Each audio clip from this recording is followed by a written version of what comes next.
আমি না নারকেল কুড়ুনি দিয়ে নারকেলটা কুড়ি না। আমি নারকেলটা ফাটিয়ে খোলা থেকে পুরো গোটা গোটা অবস্থায় বার করে নিই। তারপরে এই উপরের কালো ছালটা ছুলে মিক্সিতে ঘুরিয়ে নিই হালকা করে, তাহলে এটা নারকেল কুড়োটা ইজি হয়ে যায়, এত খাটতে হয় না।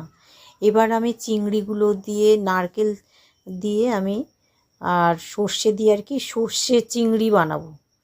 সেই সর্ষে চিংড়ি বানাবো বলে আমি কি করেছি, অল্প তেলেই বানাবো, সেই জন্য আমি চিংড়িটাকে হালকা করে ভেজে নিচ্ছি।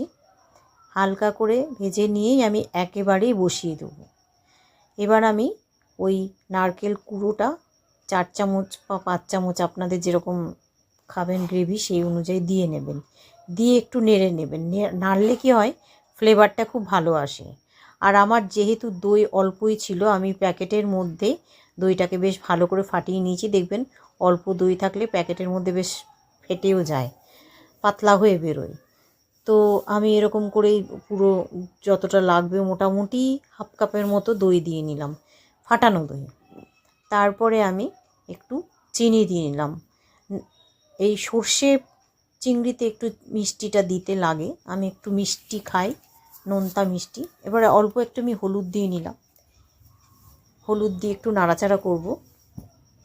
নাড়াচাড়া করে আমি কাঁচা লঙ্কাগুলো চিড়ে চিড়ে দিয়ে নিচ্ছি।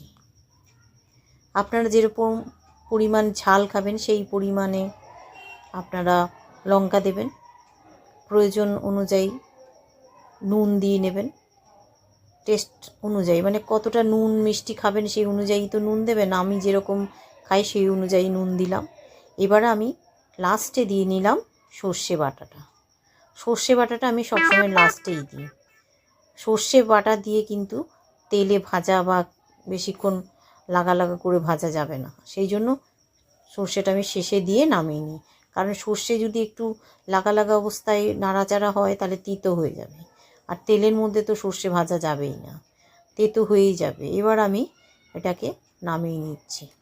উফ, দেখেই আমার খেতে ইচ্ছে করছে, কি বলবো।